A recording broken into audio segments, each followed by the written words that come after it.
પણ આ લખાણ અમે લખ્યું છે એમાં અમારી સાઈ છે અને અમે રાજાનું નામ લખ્યું છે.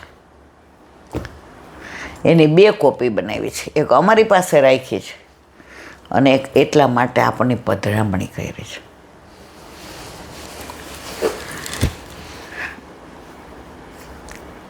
વહુજી કે એ કે બસ હવે આ બાબતમાં અહીંયા બસ આટલી વિનંતી, બાળકોને કોઈને પૈસા નથી પડી, પણ આમને એવું હતું કે મારે દીકરી દીકરો છે નહીં, તો મારા રાજા મારા અલૌકિક બેટી છે એ કે આ એક કાગળ આપ લઈ જાઓ. હવે ઓલા ભાઈએ કીધું એકમાં બહુ અવળી છે કે આજે ફરિયાદ જ કરવી છે એમ ને તમારા હસતા હસતા જે એ કે શું તકલીફ છે બોલો. એ કે કૂવો બાજુમાં છે, અમારે નથી. હવે એ બહુ સારા છે, વૈષ્ણવ છે, બહુ જ સારા છે, પણ એમના ઘરે ઠાકોરજી નથી બિરાજતા. અમને કોઈ દિવસ કાંઈ પૂછ્યું નથી કે તમારે શું ધંધો છે, તમે શું કરો છો, કે તમારે કેમ બહાર નથી નીકળતા કે કેમ આવતા, કશું અમને પૂછતા નહીં. અમારે ને એનો વ્યવહાર એટલો કે અમે એને ત્યાંથી જળ ભરી આવીએ અને આ સવારે જળ ભરવા જાય ત્યારે 2 ડબરા રાખ્યા છે. પહેલાં સિલ્વર જર્મનના આવતા હતા, એ ડબરામાં પ્રસાદ બધો પધરાવે, એટલે બીજે દિવસે એ ડબ્બો ત્યાં બહાર પડ્યો હોય મંજાઈને સરસ થઈને, એટલે એ ડબ્બો લઈ આવે ને બીજો પ્રસાદનો આટલો અમારો સંબંધ. એ કે 3:30 વાગ્યામાં કે 4 વાગ્યામાં બ્રહ્મ મુહૂર્તમાં આ જળ ભરવા જાય છે, તો પેલા લોકો ઉઠે 5 વાગે ત્યારે જાય ન હાલે. આને હું સમજાવું છું પણ આ બોતડી સમજતી જ નથી, બગડા ઓલા ભાઈ જે ને બહુ જે બે મંદે મંદે મુસ્કાયા. એ કે કેમ એવું કરો છો મંજુબેન? જે આપ તો અંતર્યામી છે, આપ તો મારા અંતરની જાણો છે. જે કહ્યું સાંભળો રતિભાઈ, એના મનમાં એક વિશિષ્ટ ભાવના છે કે મારા ઘરે પ્રભુ બિરાજે છે, તો પેલા લોકો ઉઠી જાય અને પેલી ડોલ કૂવામાં નાખે અને પછી મારા ઠાકોરજી માટે ભરવું, તો એ ડખોળાઈને એનું પહેલાં એ વૈષ્ણવ છે પણ ઘરે ઠાકોરજી નથી બિરાજતા. તો આનો આવો સૂક્ષ્મ ભાવ છે કે પેલું કૂવામાંથી જળ સામગ્રી અને જારીજી ભરવામાં મારા ઠાકોરજી માટે હું એને ગમે 3:30 ઉઠવું. અને પહેલાં કાંઈ એવા એલાર્મ નહોતા, એ કે 3:30 ઉઠી જ જાય, એને ઘડિયાળમાં જોતા નથી આવડતું. એ કે જે આમ છે અંગૂઠા છે, કાળા અક્ષર કુવાડે. મને આવું સમજાયું. પછી કે રતિભાઈ હવે તમારે કાંઈ આની ફરિયાદ છે? એ કે જે આમ તો કોઈ ફરિયાદ નથી, બસ મનમાં આવી 2-4 વ્યથા હતી, કોઈ હારે જે પૂછ્યું મંજુબેન કેમ? કે જે એવું છે કે બધારે સંબંધ રાખીએ, અલૌકિક મનોરથમાં તો કાંઈ વાંધો નહીં, પછી લૌકિક વધે છે, પછી આપણે એના લૌકિકમાં જવાનું. અમારે તો લૌકિક કાંઈ છે નહીં, ન જાય એટલે ખોટું લાગે અને પછી સંબંધો બગાડવા એના કરતાં જય શ્રી કૃષ્ણનો સંબંધ. ગુરુ ઘરે આવ્યા હોય ને જો એ બધા મળ્યા હોય તો બધાને અમે ભગવત સ્મરણ કરીએ છીએ. જે કે જો રતિભાઈ, દરેકને પોતાનો ભાવ હોય, એને એવું થાય છે કે લૌકિક વધશે અને તમને એવું હોય તો તમારે જવાનું સાંજે બજાર માટો મારવા જાઓ વૈષ્ણવને. એ કે ના, એમાં એકાદ વાર હું ગયો તો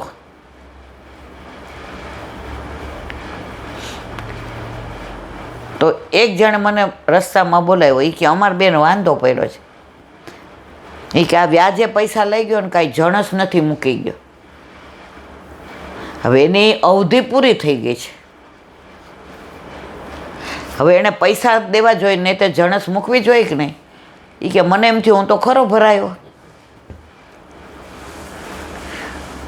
તો એ કે આ મંજુબેન સાચા છે ને? એ કે હા.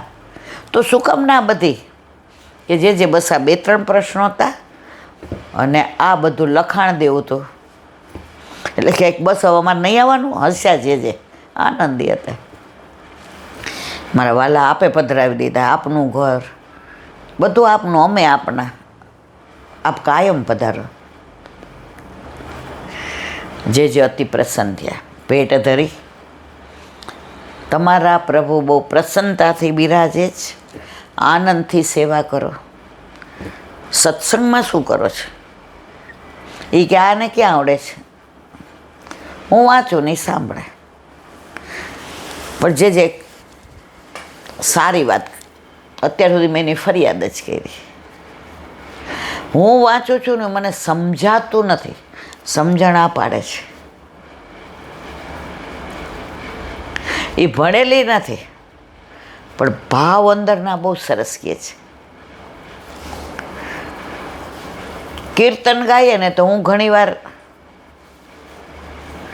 એ કે ક્યાંય શીખવા નથી ગઈ, પણ મલ્હાર રાગ ગાઈને, ગૌરી ગાઈને, અડાણો ગાઈને, એ કે આટલું બધું સમજો છો તો કેમ એના માટે વ્યથા કરો છો? એ કે બધા પ્રશ્નોનું સમાધાન થઈ ગયું.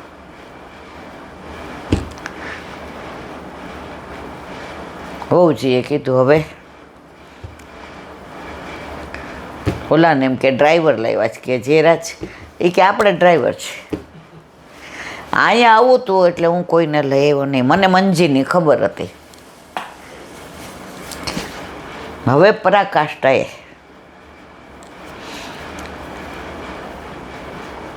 એ કે જે એક મનોરથ, એ કે શું? તો કે શરદ પૂનમના રાસ. તો કે તમે તો બે જ છો, અહીંયા રાસ. એ કે ના, આપના ઘરે રાસના મનોરથમાં જેટલા વૈષ્ણવ આવે એ બધાને પ્રસાદ ન બોલ્યા તો પાછું જોવાઈ જાય સૌરાષ્ટ્રમાં, એ બધાને કરીને તમારો મનોરથ કબૂલ મંજૂર. એટલે કે હું ઠાકોરજી પધરાવીને આવીશ. એટલે રાતના મારા ઠાકોરજી આપને ત્યાં, એ કે આ કાંઈ વાંધો નહીં, રાતના તો આખી રાત રાસની જમઝટ, એ તમારે જો તો પ્રસાદ ને આમ તે. ઘરે આવીને લીલામાં બે સાથે. વર્ષો પહેલો ન સાચો બની ગયેલો પ્રસંગ. એટલે આવા ભગવદીઓ પણ ભૂતલ પર બિરાજે છે, બિરાજતા હતા અને બિરાજશે. એટલે પુષ્ટિ માર્ગમાં આપણે બધા ભલે હજી એ તબક્કે નથી પહોંચ્યા, પણ આપણને બધાને હજી આ બધું ગમે છે. વૈષ્ણવનો સંગ થાય, તન મન નાદ, એમનો વિચાર જો એ એમનો વિચાર હતો, આપણને બધાને ગમે છે. તો દરેકને પોતપોતાની પેલી હોય. હવે એક નાની વાત, અત્યારે બધા ચમત્કારમાં બહુ માને, આણે આમ કર્યું ને આણે આમ કર્યું ને. ચમત્કારમાં માને પુષ્ટિ માર્ગીય નથી. આપણામાં વલ્લભે ક્યાંય ચમત્કારની વાત કરી જ નથી, જરૂર જ નથી. આપણા ઘરે આપણા માથે આપણા ઠાકોરજી બિરાજતા હોય, એનાથી મોટો ચમત્કાર કયો? ત્રિલોકનો નાથ, ત્રિભુવનપતિ, જે આપણા ઘરે બિરાજતું હોય, આનાથી મોટો કોઈના ઘરે બિરાજે છે? આટલા ધર્મો છે, એમાં કોના ઘરે ઠાકોરજી સિવાય પુષ્ટિ માર્ગ? અને એ ગોપીજનો જેવી રીતે સેવા કરતા એમ કરવાની. યથા દેહે તથા દેવે. તું જાગે ત્યારે જગાડ નાહી ધોઈને. તારા માટે તૈયારી કર એ ધરાવ ઠાકોરજીને. તારા વસ્ત્ર લાવ સાડીમાંથી ને એમાંથી કર. સેવા કરવામાં કશું ખર્ચ ન લાગે. સૌથી સરળ હોય તો પુષ્ટિ માર્ગ.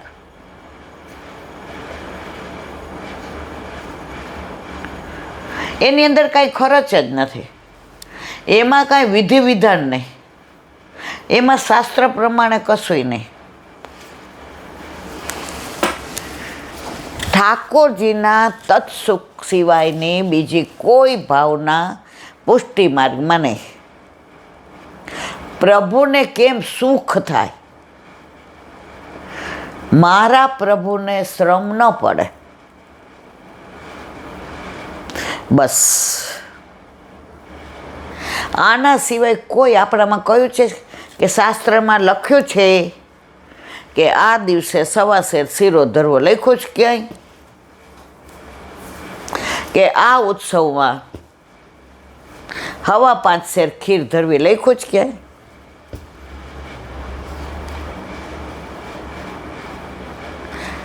છોકરાઓ ન હોય ને આપણે બે એકલા હોઈએ, હાથેથી લોટ ન બંધાય, જેવું જ બંધાય એવું. કોક વાર રોટલીનો બંધાઈ જાય ને કોક વાર ભાખરીનો. ઠાકોરજીને જે અરોગવું હોય એ થાય, પણ ઠાકોરજી એવું નહીં કે લે રોટલીને બદલે આજ ભાખરી કેમ ધરાવી. નાય ના, તું જે કર એ મને ધરાવ. તો આપણામાં ચમત્કાર નથી, અને જે ચમત્કાર દેખાડે છે એને ભોગવવું પડે. એને આ સાચી બની ગયેલી હકીકત. એક ગામ હતું, એમાં એક સાધુ તો ચાલતા ભલા. સાધુ ચાલતા ચાલતા ત્યાંથી નીકળ્યા. નદી કિનારો હતો, સરસ પીપળાનું વૃક્ષ હતું, ઘટાદાર છાયા હતી. એટલે બપોરે મધુકરી કરવા માટે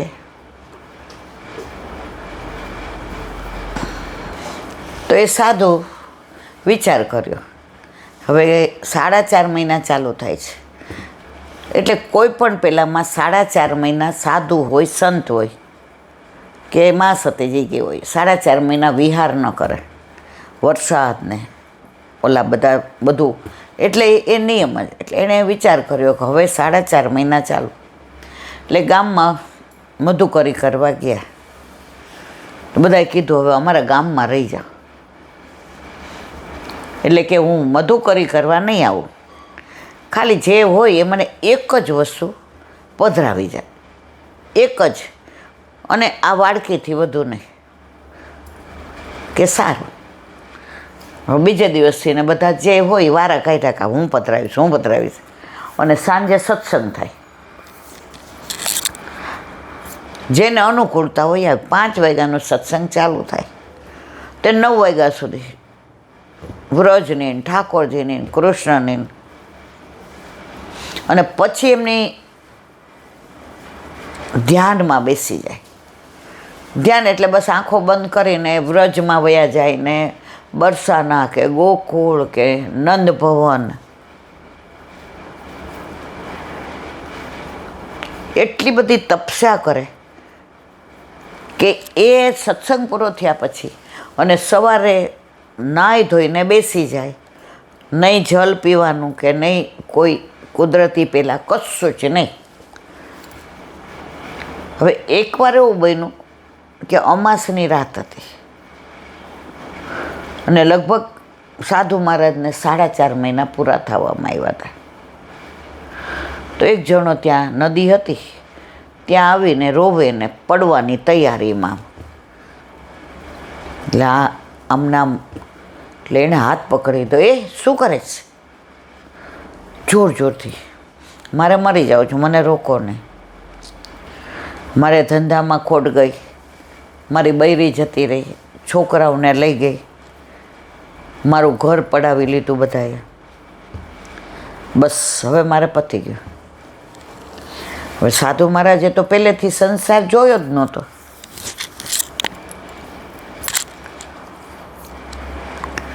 એટલે એને આ બધી આમ અજુગતું લે આવું દુઃખ.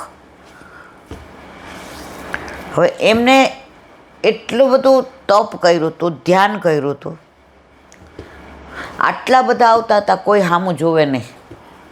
એ એના સત્સંગમાં મસ્ત. એટલે એણે એના જટાનો એક વાળ કાઢીને દીધો. એ કે લે તાજ તિજોરીમાં મૂક, તારું બધું વ્યો. એ કે એમ થઈ જાય? એ કે હા. એણે બિચારાએ હારા માટે કર્યો. ઓલો ગયો, બીજે દિવસે બધું સારું થવા માંડ્યું. ઓલા કીધું મેં તપસે હાંચી કરી હોય, ધ્યાન હાંચું કર્યું હોય, મારું મન સંસારમાં કોઈ ઉપર મને દ્વેષ ક્લેશ પાપ પ્રપંચ ન હોય, પણ એ કે શરત એ તારે કોઈને કહેવાનું નહીં. પણ મનુષ્યનો સહજ સ્વભાવ. એણે એની બૈરી આવી ગઈ, છોકરાને લઈ આવી. હવે બૈરીને કહી દીધું, તમારે કોઈને બધું કહી દેવું હોય ને ત્યારે ઘરમાં કહી દેવાનું. એટલે એ બધાને કહે કોઈને કહેતા નહીં, કોઈને કહેતા નહીં, કોઈને. એટલે એની બૈરીએ એની બેનને કીધું.